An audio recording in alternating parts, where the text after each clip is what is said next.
essentially repeat the Friday night in-person class online only on the following Tuesday. So we'll have an online class every Tuesday and an in-person class every Friday, so that we won't have to deal with the technology stuff with the trying to do both at the same time. And the material will be similar. We'll try to make it similar for those two classes as best we can. And at least I got word from Hope Bohannick, who's doing the class on the what is it, the 13th of January, or that second class or whatever it is in January. And then the following Tuesday, she's gonna be willing to repeat the exact same lecture she'll give in person on the Friday on the Tuesday from home. And so she agreed to do that. So that'll be good. That's nice. Yeah.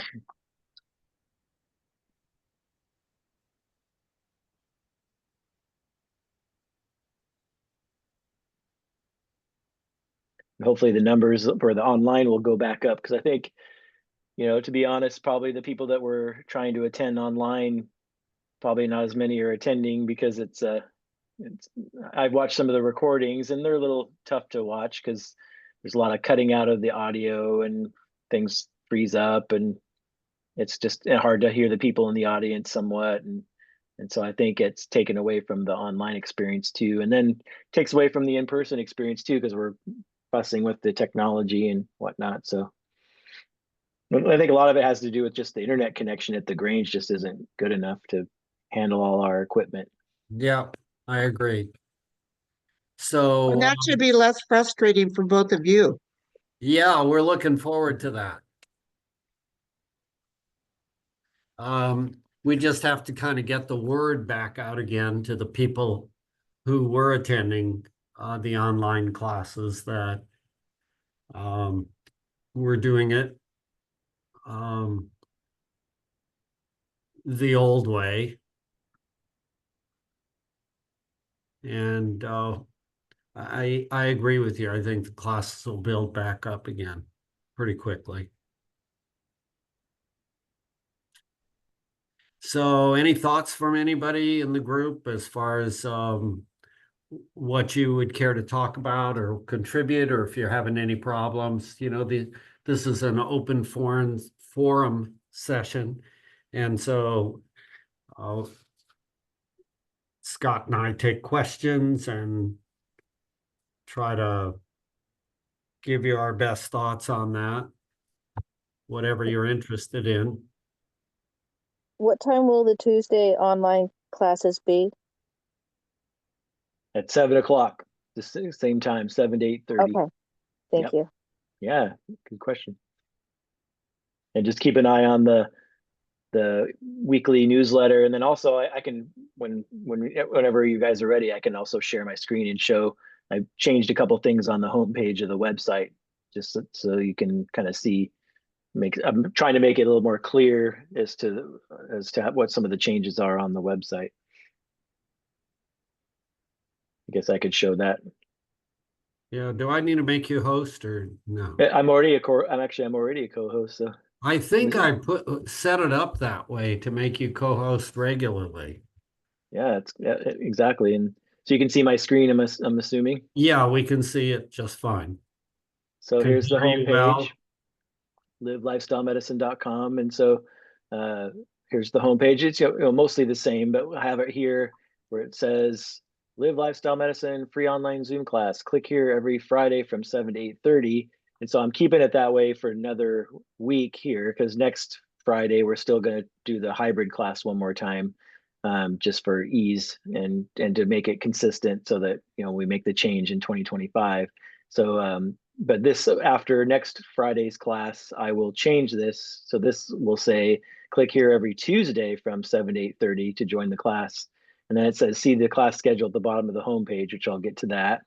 And then this is just trying to make it more apparent for the in-person class. So Live Lifestyle Medicine free in-person classes every Friday from 7 to 8:30.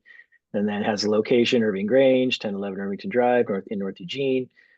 See the class schedule at the bottom of this homepage again. And then I have this as a link, so it can link you to just the Irving Grange. So it just takes you to the Irving Grange website. So that's what that link goes to.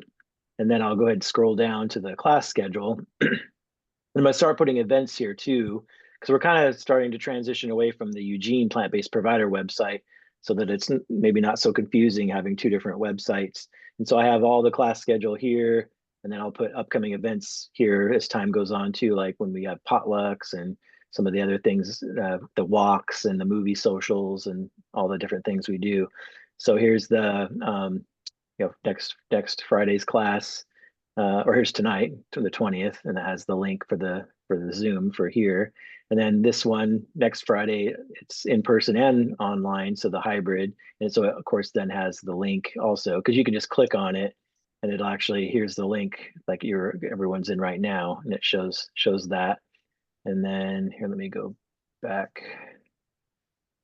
I can just click on the calendar, but here, wait, let me go back to the home page again.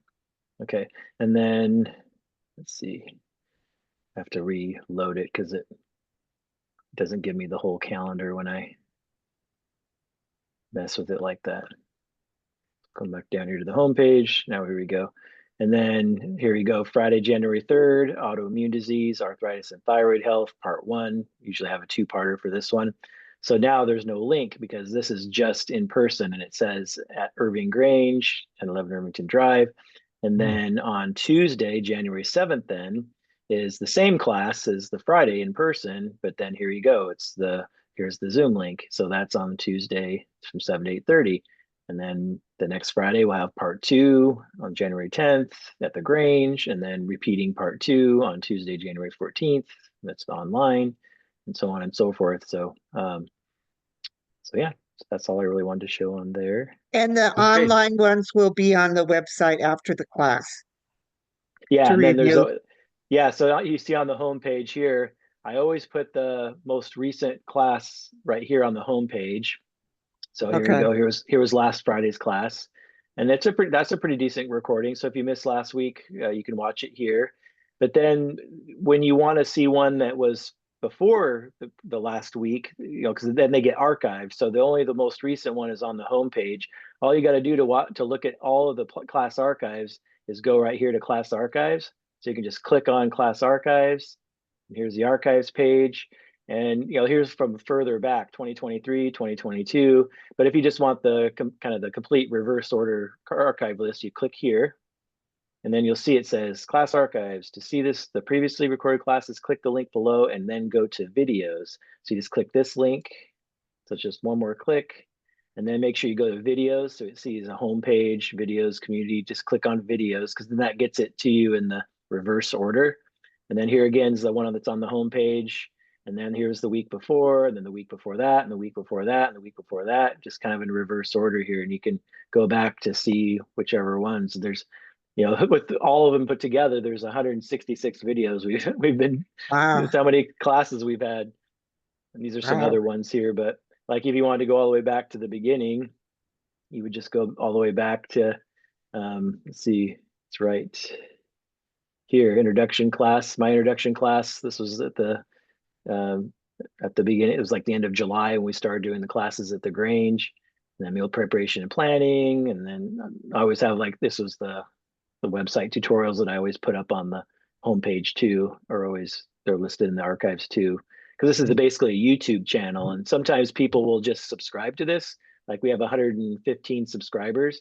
So if you subscribe to this channel, then every time you go to YouTube, it'll just always show you the most recent video that's on there. So you can do it that way, or you could just go to it from the website with the class archives and all that. So Is that the part of YouTube that you pay for, or the free one? it's a free one. I mean, we pay for this website. We have the domain for livelifestylemedicine.com, so that has cost. But it's a license every 3 years to have this website domain. But it's free to have a YouTube channel. Okay.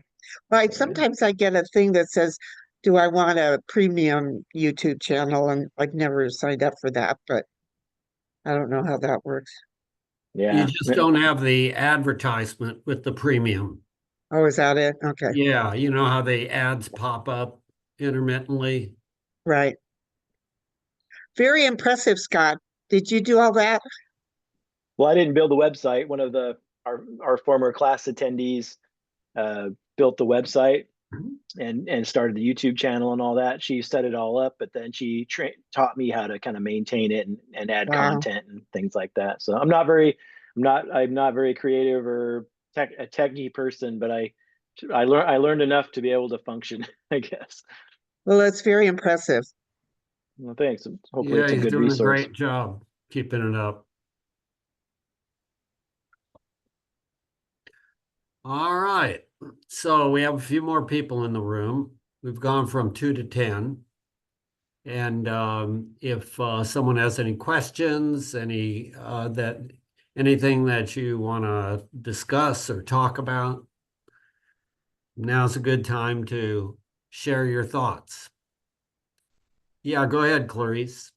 I I have some confusion around the lectins. Could you maybe enlighten me some more about that? And my impression is that they're not good. We should avoid them, but then it seems like some of the foods that are good for us have lectins. So I'm kind of confused on that topic.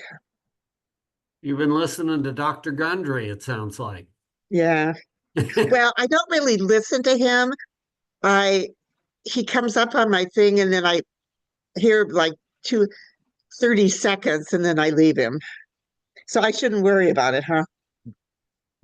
That's the short answer. The short answer is forget what he has to tell you. Okay. There may be some things that are accurate, but there is a lot that is just doesn't hold up to what the facts are. And Dr. Greger has a good video on it. Have you seen that video? No. Maybe we could play that, Scott. Yeah, we could talk. I could mention lectins, and then we can play that video. Yeah, So why don't you talk and I'll search for Yeah. and find that Well, video. I don't want to take over if somebody else has something. I'm interested in lectins too. My impression was basically that you need to cook the beans and things long enough for the skin of the beans, that's where the lectin problem is, and if it's cooked enough that it doesn't cause any harm. Yeah, so lectins are actually healthy for us. Just a certain amount, a small amount, are beneficial. But then you don't want too many. And when you eat beans that are only partially cooked, it becomes too high in lectins, and it can actually be harmful. So, like especially kidney beans, if you were to eat half-cooked kidney beans, you would get a lot of gastric upset. You wouldn't feel good. It could make you sick. So it's the right amount is healthy, but too much is not. So the thing is with the beans, you want to make sure your beans are cooked well enough so that you can smash them on the roof of your mouth with your tongue. They're cooked enough for that, and then all the lectins are the right amount of lectins you would get. And so that, he sells the lectin blockers for hundreds of dollars a month and all the different things. And so and we can show the Dr. Greger video on the plant paradox, which is the book he wrote. But that's the So short of it. basically, in order to tell that they're cooked enough, is you smash it at the top of your mouth. Correct. Or you can smash it with a fork, and it Okay. smashes pretty easily with Okay. just pushing down with a fork. Thank you. So for those Just of type you in plant paradox. Oh, go ahead. Sorry. who want to share this with your friends or read about it again, you go to nutritionfacts.org, you plug in a search. We're going to do Gundry. And it says, Dr. Gundry, the plant paradox is wrong. And here is another article, Are Lectins in Food Good or Bad for You? If you want to read about it. How to avoid lectin poisoning. Are lectins in food good or bad for you? On and on. So if you really got the beans, the truth about lectins, you got plenty of articles and videos. This one I want to show you, the Gundry one, is kind of a one to kind of whet your appetite and help you understand that, it may sound good what some physician is saying or some person, but when you look at the science, you and look at the references and read through it like Gregor does, you may come up with a different take. And here we go. When they're trying to sell something, I tend to be a I little started getting suspect. emails about this book, The Plant Paradox, purporting to expose the hidden dangers in healthy foods that cause disease and weight gain, foods like beans and whole grains and tomatoes. Why? Because of lectins, which is a rehashing of the discredited blood type diet from decades ago. They just keep coming back. Yeah, but this was written by an MD, which, if you've seen my medical school videos, you'll know is effectively an anti-credential when it comes to writing diet books, basically advertising to the world that you've received likely little or no formal training in nutrition. Dr. Atkins was, after all, a cardiologist. But look, you want to give the benefit of the doubt. The problem is that it doesn't even seem to pass the sniff test. I mean, if lectins are bad, then beans would be the worst. And so bean counters would presumably find that bean eaters cut their lives short, whereas the exact opposite may be true. With legumes, beans, split peas, chickpeas, and lentils found to be perhaps the most important dietary predictor of survival in older people in countries around the world. As Dan Buettner points out in his Blue Zones work, lectin-packed foods are the cornerstone of the diets of all the healthiest, longest-lived populations on the planet. Plant-based diets in general and legumes in particular are a common thread among longevity blue zones around the world. The most lectin-lush food there is. And if lectins are bad, then whole grain consumers should be riddled with disease, when in fact whole grain intake is associated with a reduced risk of coronary heart disease, the #1 killer of men and women, strokes too, and total cancer, and mortality from all causes put together, meaning people who eat whole grains tend to live longer and get fewer respiratory diseases, infectious diseases, diabetes, and all non-cardiovascular, non-cancer causes to boot. And not just in population studies. As I've shown, you can randomize people into whole grain interventions and prove cause and effect benefits. The same with tomatoes. You randomize women to a cup and a half of tomato juice or water every day, and all that nightshade tomato lectin reduces systemic inflammation or has waist slimming effects, reducing cholesterol as well as inflammatory mediators. So when people told me about this book, I was like, let me guess, he sells a line of lectin-blocking supplements. And what do you know? Assist your body in the fight against lectin for only God. $79.95 a month. It's only like $1,000 a year, a bargain for pleasant bathroom visits. And then, of course, there's 10 other supplements. So for only $8,000 or $9,000 a year, you can lick those lectins. Oh, did I not mention his skincare line? Firm and Sculpt for an extra $120. All so much more affordable when you subscribe to his VIP club. But you still want to give him the benefit of the doubt. People ask me all the time to comment on some new blog or book or YouTube video, and I have to sadly be like, look, there are 100,000 peer-reviewed scientific papers on nutrition published in the medical literature every year, and we can barely keep up with those. But people kept emailing me about this book, so I was like, fine, I'll check out the first citation.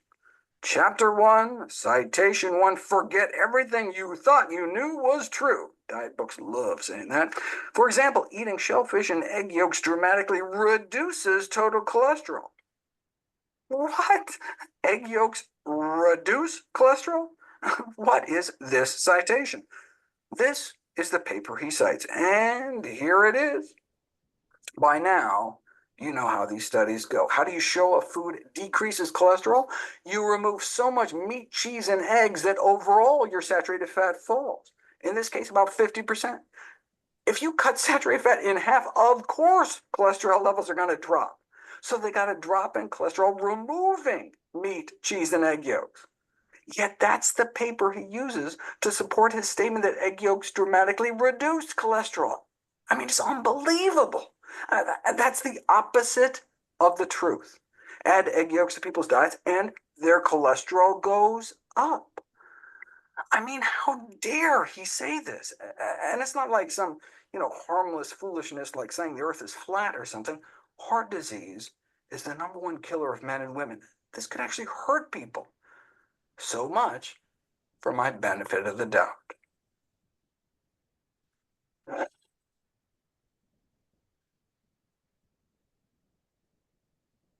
So this is an important video for those of you who are on the edge of confusion.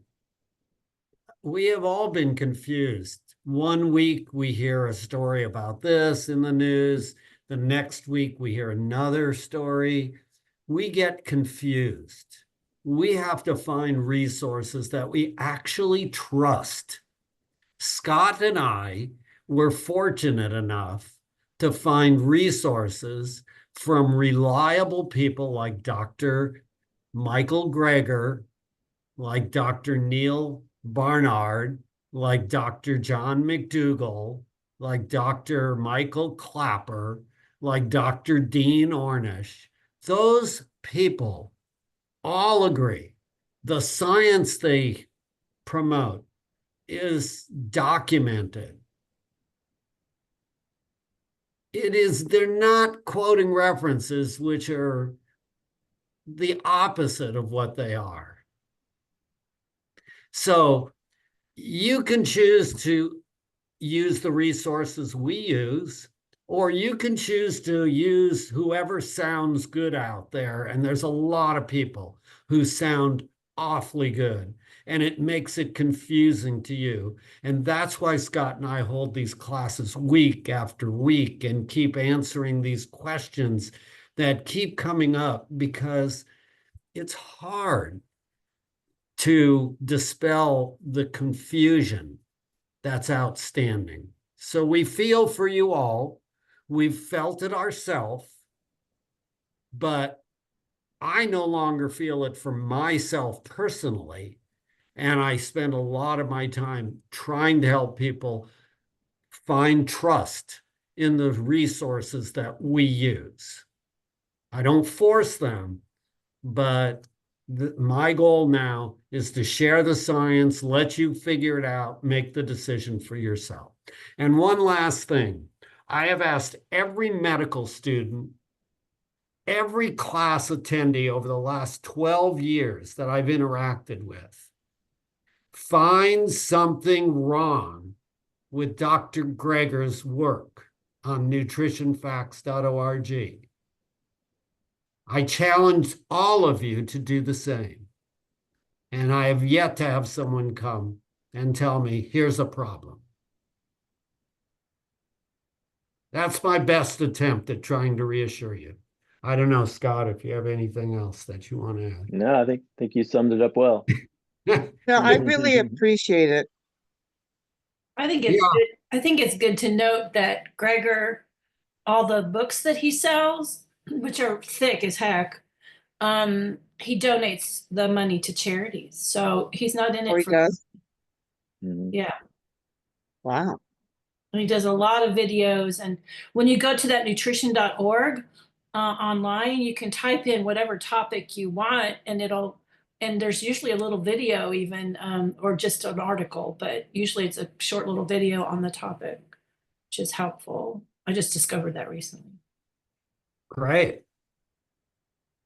Well, I know what bothers me on some of these things is that I get hooked every once in a while, not often, but anymore, but I get hooked, I listen, and then at the end it's like, buy 3 of these, but if you buy 6 of them, or if you buy 9 of them, or, they keep, Mhm. increasing the volume or quote unquote benefit if you get 12 instead of 3 or whatever.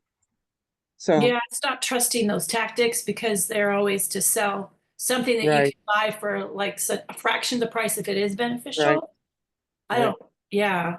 And they talk too much. They talk on and on, Yes, repeat themselves. So after a while, you hear it over and over again, and you start to absorb it and think that it's true. And it's just kind of, yeah, they talk way too much. it's a psychological technique that they use.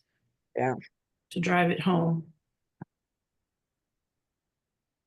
There's a question in the chat about D-dimer, have an elevated D-dimer. So D-dimer is a test that we do when we suspect someone has a pulmonary embolism, so a blood clot that goes into the lungs. So beyond that, it doesn't really have any, as far as I know, Charlie worked in emergency medicine. He probably knows this better than I do, that there's not really any specificity to its utility in any other realm other than whether someone's having a blood clot in their lungs.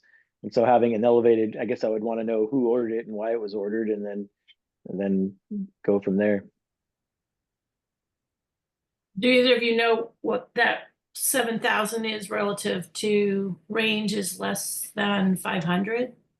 I know if somebody was coming into the emergency room with chest pain or shortness of breath and they had a D dimer of 7,000, they'd be getting a CT angiogram of their chest to make sure they don't have a pulmonary embolism, a blood clot in their lungs. Charlie?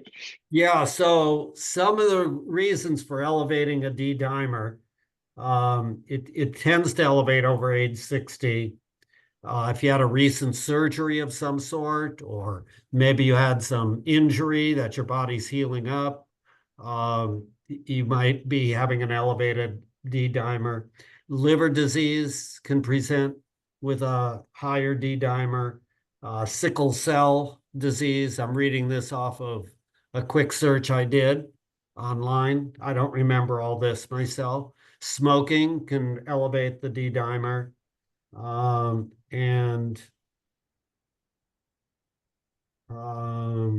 So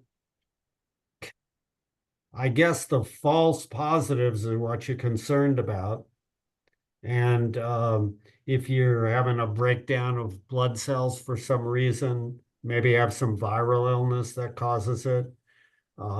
There's a whole list of congestive heart failure, traumas, burns, infections, connective tissue, inflammatory bowel disease. So in my mind, I'd only do a D dimer if I was ruling out pulmonary embolism. If I had really low suspicion, like they weren't on a long flight somewhere, they weren't in an older age group, but if someone came in and said, I've been on a long airline flight to Europe, my leg is hurting me, I've been having shortness of breath, then I wouldn't do a D dimer test. I would do a chest CT. For anyone who I suspected a moderate to severe or acute likelihood of pulmonary embolism. So why did they do the D dimer on you?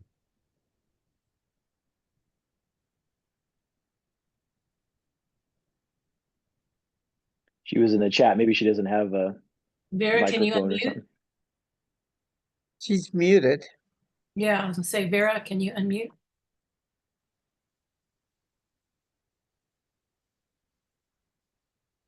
Not everybody can do it. Okay. So let's see whether she said anything different. Yeah, 7,000 is a high D dimer, but Yeah, I'm sorry. I'm in very noisy space. It's cardiologist, I have problem with my heart and he checking everything. They did an angiogram, how you call it, when they go inside of the heart. yeah, they did an angiogram, okay. Yes, and then he ordered a blood test and it's one of the, elevated result.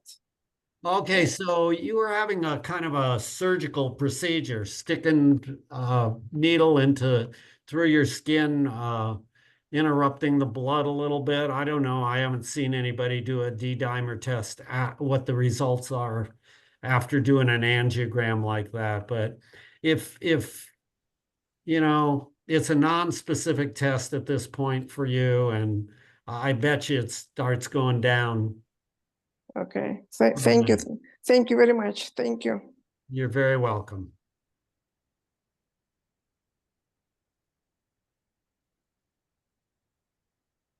So I have another question, if I may. You may. It's sort of a quasi cooking question. So I quit using olive oil, extra virgin olive oil, as you suggested. Um, but what, I mean, maybe there's a book I should go to, but I've been trying to eat dry salads, and I mean, I didn't use a lot of olive oil, but was a little bit of a moisture. And so I'm just wondering, I mean, I know you probably shouldn't use like, you know, salad dressings and all of that, but is there a suggestion for those of you who eat tons of vegetables and salads? Do you just eat them dry and plain? You should use something if you Oh, like. And Gregor okay. recommends you actually use vinegar, balsamic vinegar. And Oh, it becomes very tasty. You can get it in different flavors. Balsamic vinegar that comes either plain, or you can get fig, or you can get chocolate, or you can get other kinds of flavored vinegars, which take your dry salad into I have a salad dressing. Now you can make your own salad dressings, and Scott has put on the website some of the salad dressings you want. But if you want to keep it simple, you buy yourself a bottle of balsamic vinegar, BAL, balsamic, right. Yeah, I know what it is. and use a couple tablespoons of it, or however much you want over the day. And I can show you on the website if you're interested. Yeah. There's Why don't you do 32 that? salad dressing recipes that are all oil free. Yeah, let me share my screen here. It's always Yeah, a we good. don't want you to have to be limping along with dry salad, although I do like uh, veggies as they're grown in nature. Personally, I like to eat them, but I have learned to like balsamic, and I miss it on the steamed greens that my wife makes in the morning. So the location of it here's the homepage, livelifestylemedicine.com. Click on resources and then go down here to handouts. It happens to be under handouts from classes because we talked about it at probably one of the like meal preparation and planning classes. So you Mhm. click on handouts from classes, then scroll down. There's a whole bunch of stuff here. And then you can see right here, no oil salad dressings. And click on that, and it's a PDF, so I can click the PDF so it's bigger. And then I think there's 34 recipes on this document. There are actually two, even though it says no oil salad dressings, there are two that have oil in them. There are two Asian ones that ended up on this document. But yeah, here's all these recipes for 32 of the 34 are all oil free. Oh, So thank you. yeah, they're all here. You can make up your own. And then, yeah, other things if you don't want to really go to the trouble of making a recipe, you can also do things like, little clementines or the little tiny oranges. So you can put that on there. You can put some mango on there, some lemon juice, the balsamic, like Charlie mentioned. So some people just do that because then it makes a good dressing. And the other is hummus. If you water down hummus a little bit, then that can go on your salad. So I do that a lot. I'll do balsamic, and then sometimes I'll put little hummus on there. I'll even mix some balsamic with the hummus and makes it thinner, and then I put that on my salad. Or then another one I You, really like. Oh, another one I really like is it's called 3-2-1, and it's got a little maple syrup in it, but it's 3-2-1 because it's 3 parts balsamic vinegar, 2 parts mustard, and 1 part maple syrup. So whatever, whether it's 3 tablespoons of one, three, however you want to do it. Sometimes I'd make it in one of those emulsifier. It's like it's like a little small pitcher that's narrow, and you squeeze it, and it has it mixes it up. And I'll put, like a third of it full of balsamic vinegar, and then another little bit of mustard, just yellow mustard, and then just a little bit of maple syrup, and I mix that all up, and it's a good dressing. It's called 3-2-1, but it's mostly balsamic vinegar. thank you. Is Bragg's amino acid okay to use? Yeah, Bragg's liquid aminos. It's a little high in salt. So if you're trying to avoid too much salt, then it's better to use coconut aminos. Coconut aminos has a little bit less salt than the liquid aminos. And there's actually a couple different coconut aminos. So look on the bottles that are available, and you'll see one may have 132 or something, and the other may have twice as much. So check it out. 132 what? I don't know, milligrams of sodium. Oh, okay.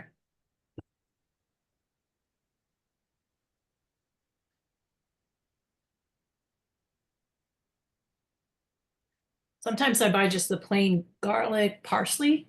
It doesn't have salt in it, and shake that on. And other spices, you know, if I wash my lettuce, it's kind of damp, and so the spices kind of stick to it when you stir it up.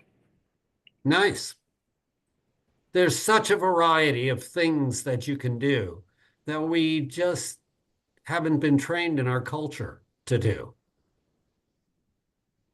That's why it's nice having these classes to kind of share these ideas also. Yeah, a lot of people don't really know much about what different spices taste like. I think cumin is really, I love the smell of cumin, but it tastes really good on food. Mm-hmm. And then chili powder's not, it's not hot, you know, I mean, unless you buy the hot kind, but just the standard chili powder is not hot. I like that on salads and in food. Good thought.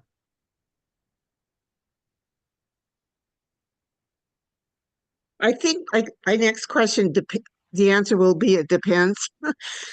But is there a sort of a guesstimate as to how long being on this diet, this plant-free, I mean, not plant-free, plant-based diet will make a difference in different medical things, or is it just depends? Well, for me, 30 days. 30 days, my cholesterol went from 240 to 148. 30 days. Wow. My weight dropped 10 pounds. 30 days, no extra exercise, nothing different. And I was never hungry for a day in my life. If you have diabetes, if you look at Gregor's videos, you find that some people who've been diabetic for 20 years, in 10 days to 2 weeks, get off of all their medicine, their insulin and other meds. So this can happen very quickly. And as Scott mentions regularly, you need to be careful if you're on blood pressure pills or diabetic medicine to monitor it closely, because those changes can occur within a couple days. Actually, it's Stu Stevens, who's type 1 diabetic, who had to drastically start reducing his insulin dose after just a couple days. Scott? Yeah, and for me it was over a year's time because I didn't check my labs again for a year. I lost 47 pounds over that end of that year, and I dropped my cholesterol 100 points over the year because I checked it a year later after I made the change, and I didn't go all in. I just kind of slowly transitioned, unlike Charlie, who went all the way in. And a lot of the people that get off all their medicines so quick like that, it's because they went all in. They were 100% plant-based, no animal products, no oils, no processed foods. They really dove into the deep end, whereas I kind of just transitioned slowly over a year. And so that's what and then of course I reversed my pre-diabetes as well, and my blood pressure dropped. I wasn't on any meds for anything yet, but I was very close to needing to be on meds for all those things. And that was, my story. I was a heavy exerciser before, and I still exercise a lot, but not as, it was only a fraction of what I used to do. Like I was 7,000 miles a year on my bicycle before I changed my diet. I ride 2,000 to 3,000 miles a year on my bicycle, and got healthy when I changed the food. I had all those health problems when I was riding my bicycle 7,000 miles a year. So the exercise wasn't the solution; it was the food. If you see in the chat, Jerry explains that she uses the word cheater. I don't particularly like that word, but it makes the transition of your tastes and body changes take much longer. So you may eventually get there. I don't know. To me, I think about when you're eating foods that you know are not healthy for you, I ask you to consider asking yourself, is this going to help me reach my goal? And if you say no, the obvious choice is you want to be making choices that help you reach your goal. And so I don't know that that makes you a cheater. It just makes you take a different route than a direct route to where you're planning on ending up potentially. So you're transitioning actually. To me, that's a little torture, because if you were to give me foods that I used to like cheeseburger, cheese pizza, which make my mouth water as I talk to you about them now. Then when I go to eat my regular beans and rice and lentils, they don't have the same kick. My body says, I want that other food. So it's sort of torturing yourself in my mind to go to do this, part of the way. Now, occasionally you're going out and eating at somebody's home, or, you're at a party and they have these foods and you want to be sociable. To do that occasionally, torture yourself, probably is not the worst thing in the world in my mind. Although I choose not to do that. I'm pretty obsessive compulsive kind of guy, I guess. And I don't want everybody to have obsessive compulsive disorder. But I must say, I don't like to torture myself. And I look at it that way, that the difference is it's one way you're eating foods that have high calorie density. Your brain lights up with the dopamine. It likes those higher calorie density foods. And we're encouraging you to eat the lower calorie density foods because we know you're going to find health that way, less disease, live longer, healthier. And I know that's a hard thing to do because you're swimming upstream. You're going against what your culture is encouraging you to do. So to put it in a little different way, say you're 95% following the plant-based diet, can you still get benefits even though you probably should do 100%? Yes.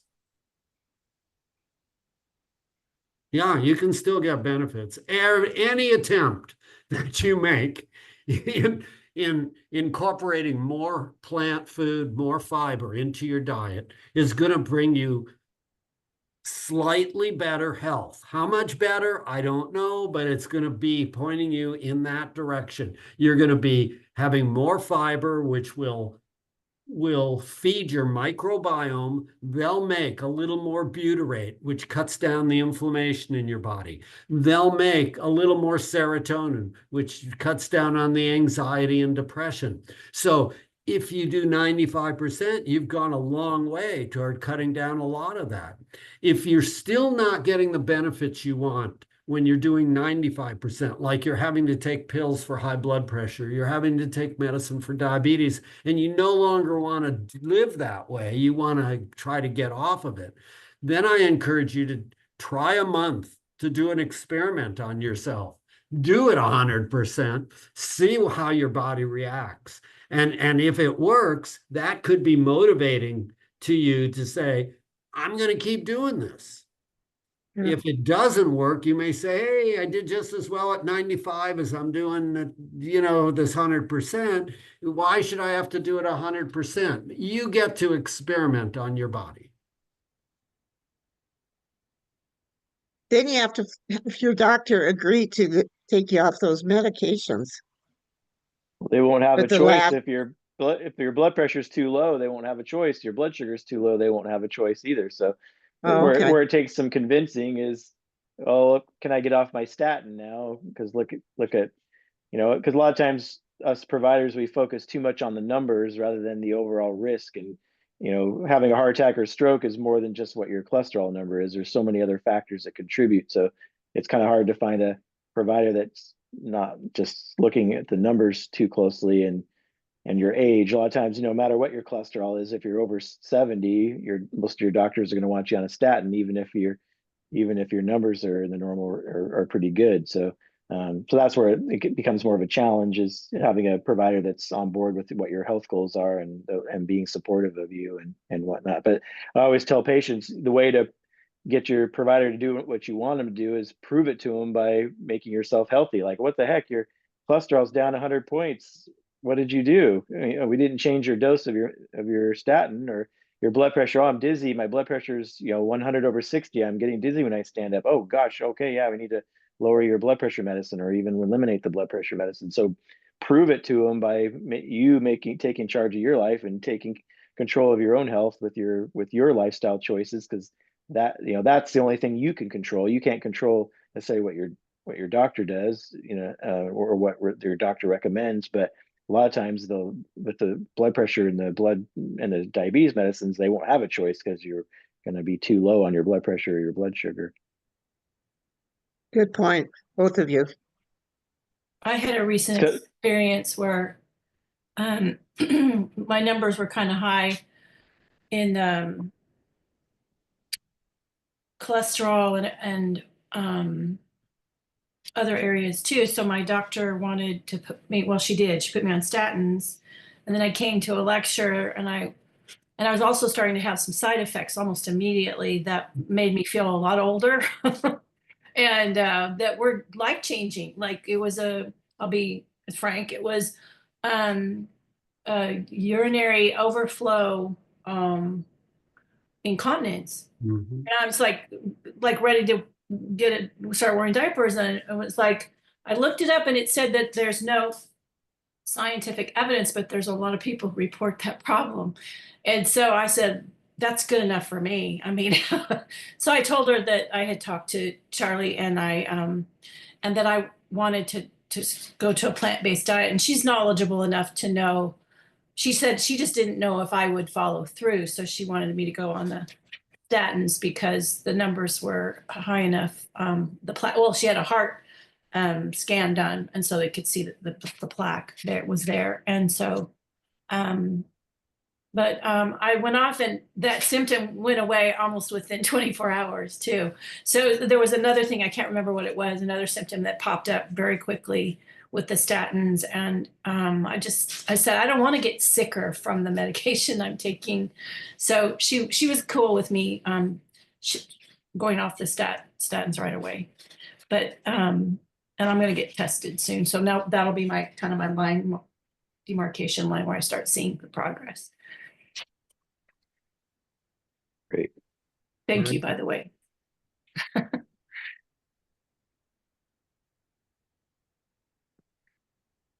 Yeah, the thing that I want to add to that with the statins, a lot of time I have this conversation with patients, is that it kind of may seem confusing. So you can lower your cholesterol about the same amount with a statin or with a plant-based diet. So in general, about 100 points, you can lower your cholesterol with the whole food plant-based diet or with a statin. And so you think, oh, well, it's easier to take a pill than to go on a whole food plant-based diet, so I'll just take the pill. But what you don't realize is that your absolute risk reduction of having a heart attack or a stroke in the next 5 years with a statin is only about 1%. So you're only reducing your risk of a heart attack or a stroke by about 1%. And then, but with a plant-based diet, you're reducing your risk of heart attack or stroke by probably closer to 80%. And so even though you're getting the same drop in cholesterol with the diet or the statin, there's a huge difference in your risk reduction. And that's because, like I said earlier, there's more to having a heart attack or stroke than just what your cholesterol is. There's inflammation, there's oxidative stress, there's the effects of heme iron, the trimethylamine and oxide, the TMAO, and there's just so many other things, contributing factors to having a heart attack or stroke than just what your cholesterol number is. And that's why there's such a huge difference. And so it isn't just as simple as taking a statin or changing your diet and lifestyle. I was talking with another person today, a new registrant who plans on coming to classes. And the reason that she contacted me was because she'd seen us at the health fair and had a card. And her doctor asked her to go on a statin today. And she didn't really want to have to do that. And I told her to look up number needed to treat to prevent, do a Google search for number needed to treat for statin. And you will find it's about, like Scott said, 1%. You have to treat 104 people for 5 years over a 5-year time to prevent one heart attack or stroke. And that means all the rest of those people, the 103, don't get benefit from that other than potentially they could suffer the side effects connected with it. I had asked her, how many people do you think should be helped by a medicine you take? She said, well, at least 50% or 60%. And I said, that sounds reasonable. And the bottom line is, if you make the choice of doing whole plant foods as recommended by Dr. Caldwell Esselstyn, which is what I chose to do, the 18 participants who did this completely had 100% success. One guy, after 6 years, went back to the standard American diet and wound up with a bypass, but then he went back on Esselstyn's program and he lived all of them past 20 years, I believe. And so you have 100%. We think about in terms of 70, 80% success rate, but if you're really following this very, I don't like the word strictly, but you're following it to the maximum benefit of totally whole plant foods that are grown in nature with very minimal processing, meaning you heat up your tofu, whatever, you can get so much more benefit. But most doctors do not understand that. They haven't read this study at the Cleveland Clinic. They haven't heard of it before. And so that makes it difficult for you. All right. I'm done carrying on. I'm having way too much fun. No, it's really good information. I really appreciate it. I have a question about diabetes. I just have the pre-diabetes and I kind of go back and forth, usually able to keep it under control and below the numbers. Because I've been a vegetarian or vegan for a long time. And it still astounds me that I got heart disease, but I think it was the coconut oil that I had during keto dieting. So anyway, but back to the diabetes thing. Would a type 1 adult onset diabetes benefit from the plant-based, and then obviously keep the sugars and stuff out of it? Go ahead, Scott. So are you talking about, could you kind of mix two things there? So Yeah, type 1 well, is not adult onset. So what are you Well- talking about? Well, Juvenile okay, onset so type adult 1? onset diabetes, and not pre-diabetes, but it has to wear a monitor and got type 1 diabetes as an adult. Isn't that what it is? So, It not yeah, so- type 1? Does it have a different name? Well, yeah. So everyone, pretty much everyone that's diagnosed with type 1 as an adult, what they have is type 1.5 diabetes, which is latent autoimmune diabetes in adults, LADA.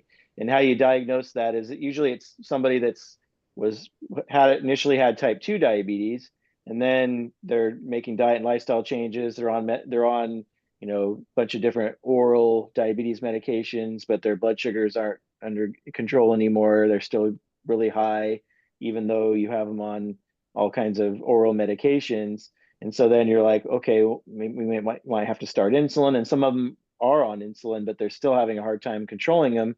And so then you could do some testing. So you could do something called a fasting C-peptide test, and that tells you how much insulin your pancreas is kicking out.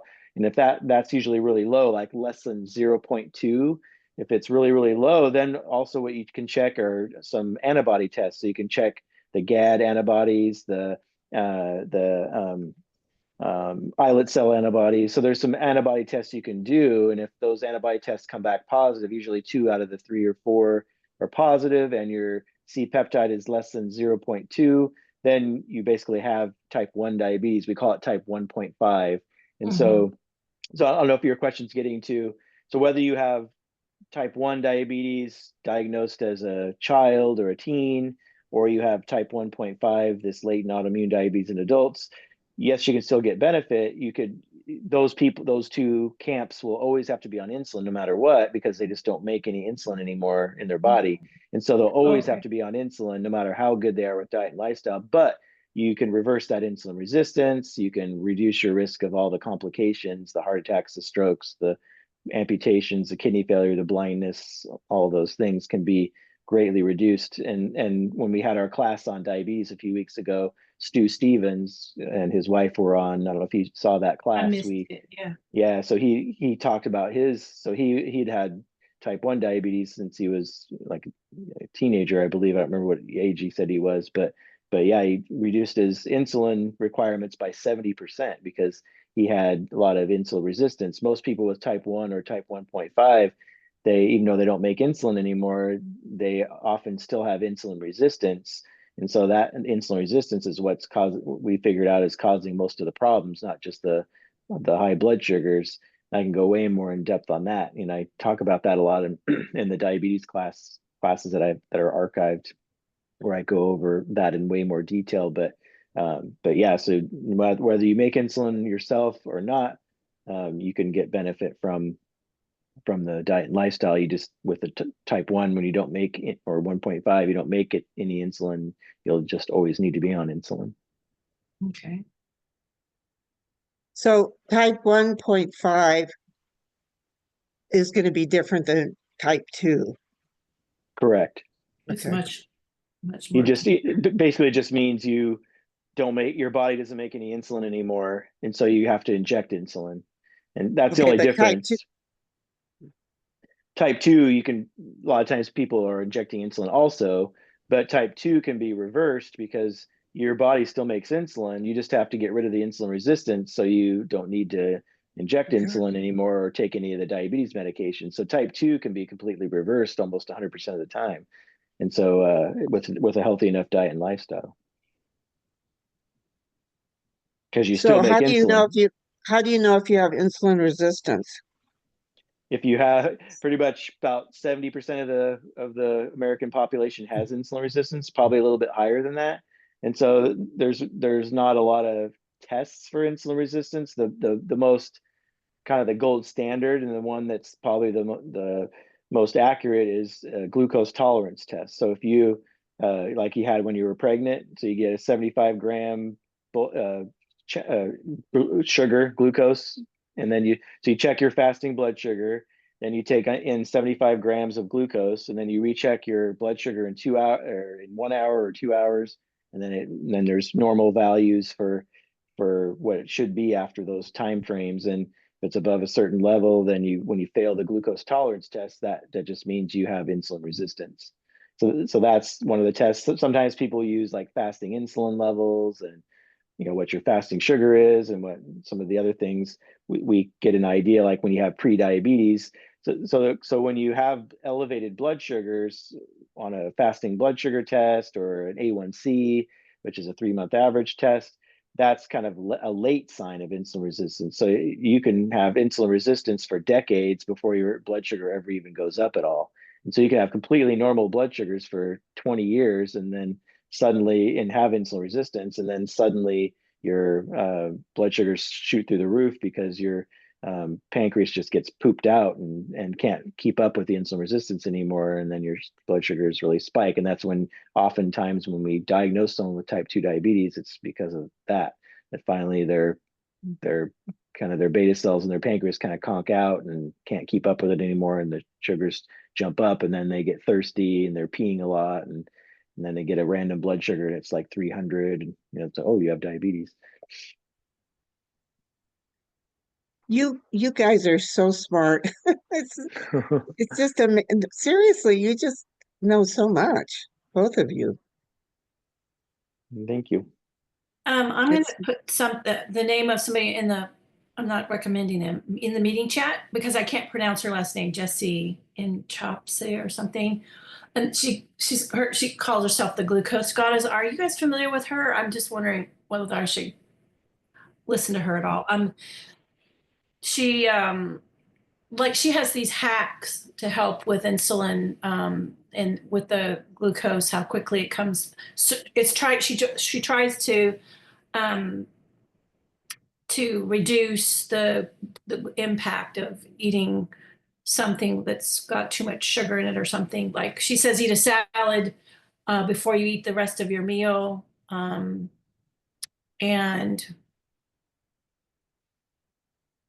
because all the fiber like helps kind of capture a lot of the food that's falling and helps it takes longer for it to go through the system, so it comes out slower and it's easier on the people who are diabetic, I think. Yeah, the resource I recommend for diabetes is under resources. Then you can go to the books. So links to books. So we have the different books for the different classes. So for diabetes, I You're can going so scroll fast I can't down see it. Okay. right here. Well, that's right. I was going to one spot. So the class for the diabetes okay. recommend this book, Mastering Diabetes by Cyrus Kambata and Robbie Barbaro. So this is Okay. a really good book for diabetes, and it's all Yeah. types of diabetes: type 1, 1.5, 2, gestational diabetes, pre-diabetes, all of it. Yeah. I'll second that book as my recommendation also. Mhm. And if she's telling you to eat more fiber, she's telling you the good news.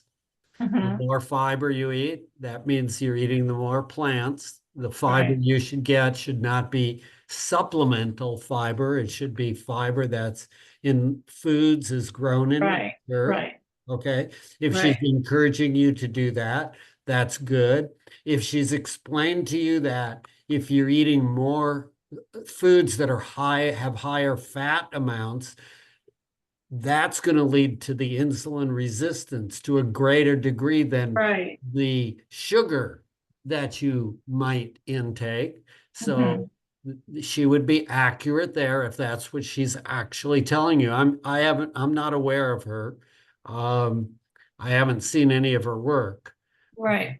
Well, and one thing is she's kind of like Gundry in that she sells something that helps Oh, lock. now that you add a little flavor Yeah. to this. No, and I'm not. Yeah, well, I'm saying Yeah. that's why I said I'm not recommending her. The other thing is she's talking about folks who haven't been able to give up like eating regular food. She's trying to help them figure out how to survive it. Yeah, so the folks who will not change their diet, Mhm. in my experience, will never, I want to repeat that word, never be adequately controlled. Yeah. They may get some measure of control, but their doctors will be chasing around with one drug after another drug after Yeah. another, because the foods that are lighting up their brain are the high calorie content foods Right. that are putting fat inside the cells, leading to insulin resistance. So Right. you can play any game you like. You can tell people you've got the special pill for a special price, but as long as you keep eating the foods that lead to insulin resistance, Right. it's the American way. We think there's a pill for every ill.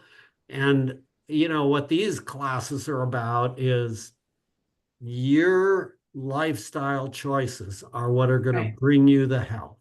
Right. I want to Well- show one other. I want to show Oh. one other thing here. So if you didn't want to read a whole book on the Mastering Diabetes, go to the videos section here. Click on videos and then scroll down. And I have a video. It's actually by Neil Bart. Wait, go up to the top. Why? What's the problem? But wait, the top person.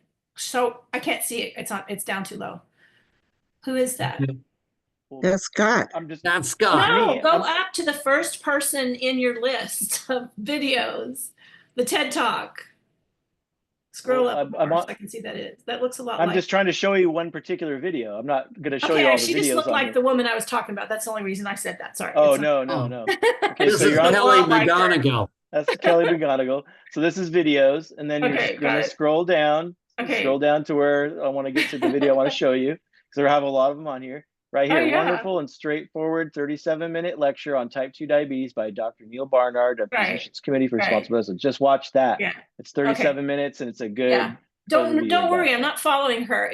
But the thing I learned from her was to eat your salad a little bit ahead of your meal, and it does absorb and take it up a lot of the food that follows later, and does kind of do that kind of stuff. So that was the only thing I got out of her. But because I mean, you think about, Americans don't always eat salad before their dinner, but that is real common in Europe, and they don't seem to have quite as many problems as we do. Yeah, so I don't think there's a problem with eating salad before. It may be helpful for some people. Gregor has a lot of tweaks on his Oh, he has tweaks. Good. 21 tweaks on his app. Daily doesn't, and you can preload with water. Yeah. Drink extra water before you eat. You could preload with negative calorie foods. You could Yeah. go on to his app. Yeah. If you have that, go to Do the you- 21 tweaks. Okay. Does he, I've heard drink a couple of teaspoons of vinegar and water. Was there a reason for that? 2 teaspoons with each meal. Yeah, beforehand, right? Yes. Okay. Well, with each meal. Don't drink it straight. Right. Flavor the meals or dress a side salad of any of the sweet and savory vinegars out there. If you want to drink it, be sure to mix it in a glass of water. Afterward, rinse your mouth out to protect your tooth enamel. Yeah. Yeah, right, But right. 2 teaspoonfuls with each meal is what he recommends. So it could be in any part of your meal that you want it in. Correct. Got it now. Okay, good. Now, does that count balsamic vinegar in there? Vinegar? Yes. Okay.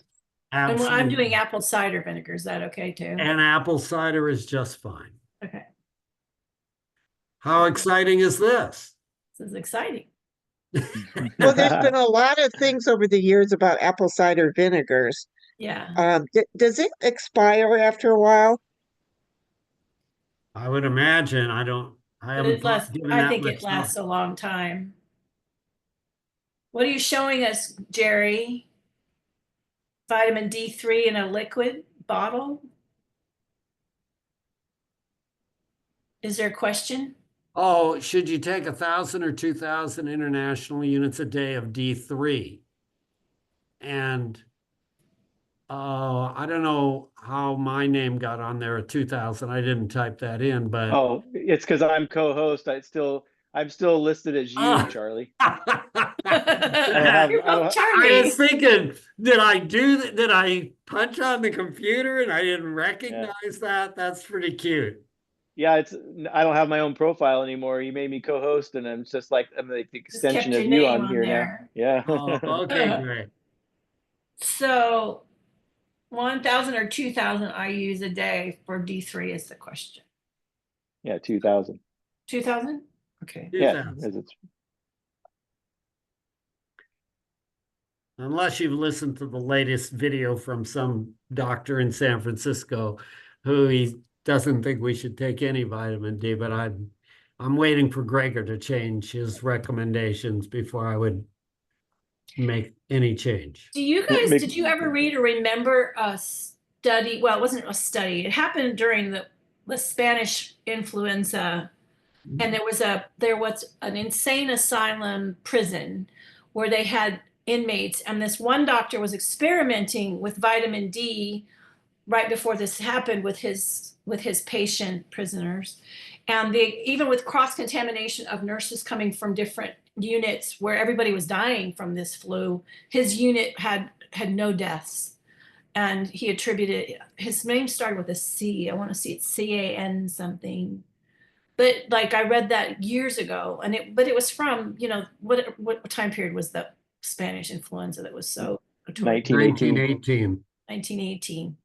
And he had published a thing that said that, that none of his patients died, even though they were exposed through the nursery. So the latest science from this doctor from San Francisco in 2023 said that there really isn't evidence that it prevents COVID or that it increases your immune system or whatever it might be. That so he's not a big fan of using it for that kind of issue. Is he Dr. Gregor or Gundry or somebody else? He's another guy. Okay. Who's from San Francisco, and he's got a lot of studies on vitamin D. McDougall was never convinced. He was against the vitamin D supplements always. Right. So there's enough science to kind of, make this a somewhat more debatable issue right now. And right now, Gregor is recommending 2,000 international units a day for those of us who live in Oregon and north of whatever it is, 45th parallel or whatever. And so that could change. It kind of depends on what your blood levels are, and it's hard because insurances aren't wanting to cover blood tests anymore. But if you're below 20, then then you really need to be on a supplement because you're at higher risk for fractures.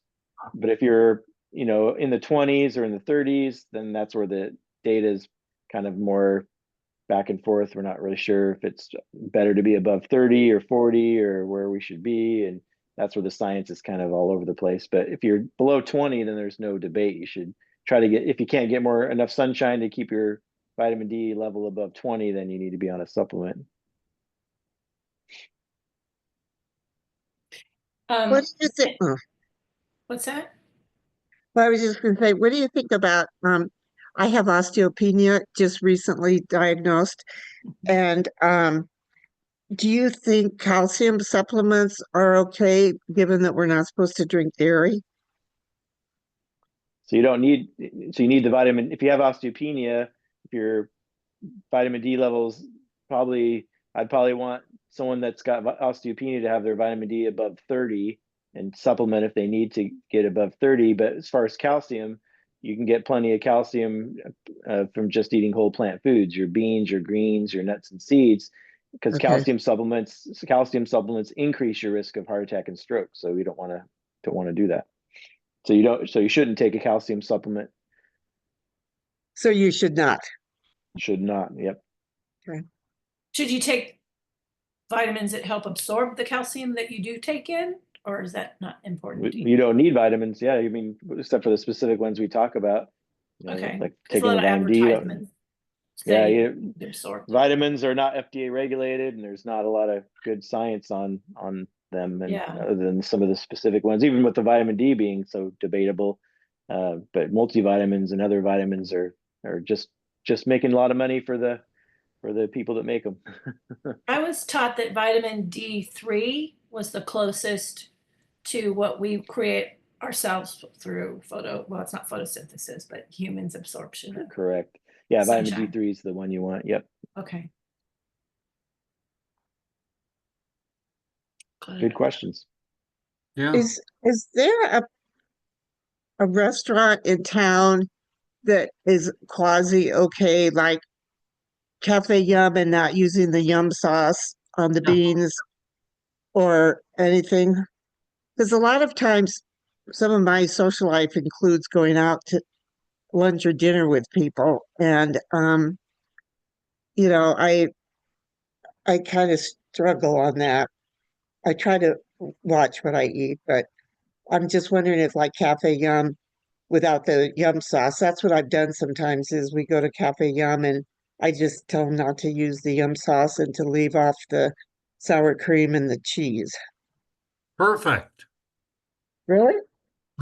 Yeah, there's a lot of places you can go out and get vegan food. the only thing you'll run into, there's a lot, I can tell you all the different places that I've gone and go to, and not as much these days, but it's just everything's going to have oil and salt. So it's a lot of oil and a lot of salt. Otherwise, there's lots of things you could eat different places, vegan dishes at lots of different restaurants. You name it, you can make it work. It's just what you're going to be up against is the extra oil and the extra salt. So if it's just something we would recommend doing it all the time, it would just be those times that's the only choice you have. There's ways to make it work.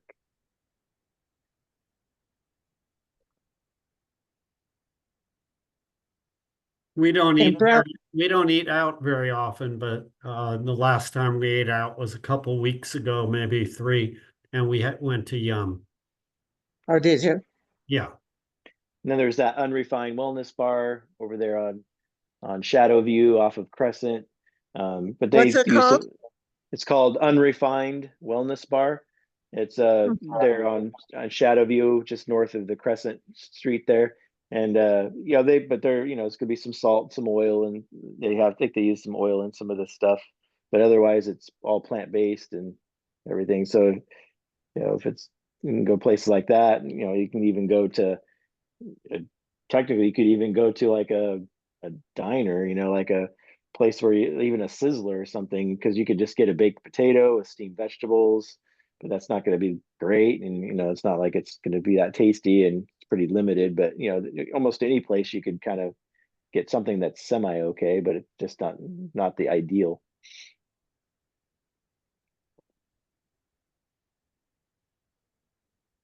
So And Jerry, brown go ahead. rice is better than white rice, right? You And you know want why? to combine, do you want to combine rice with beans to make it a whole protein? Or is that what that woman you said was discounted what she'd said a number of years ago? You got it.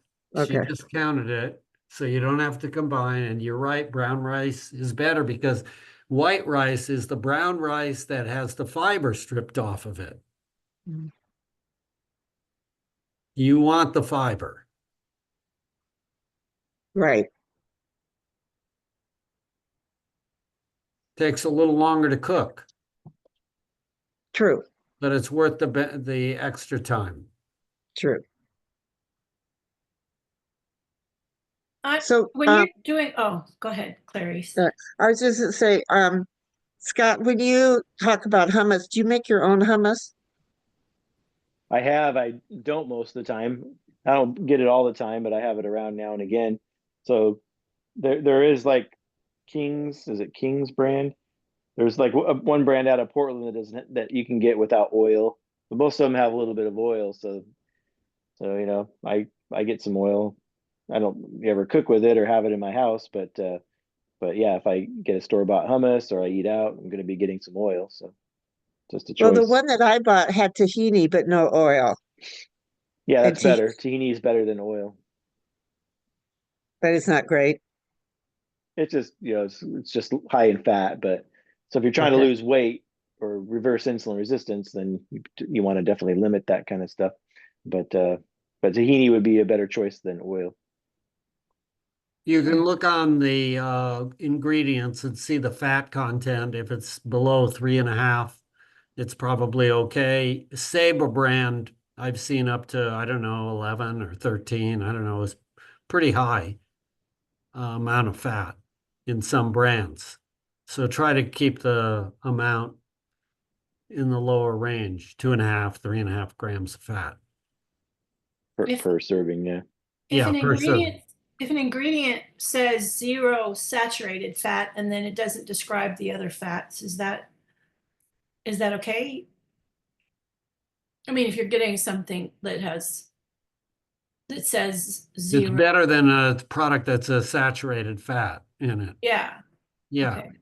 It's, And then some of the nuts have saturated fats in them, and some are worse than others, right? Some have higher levels of saturated.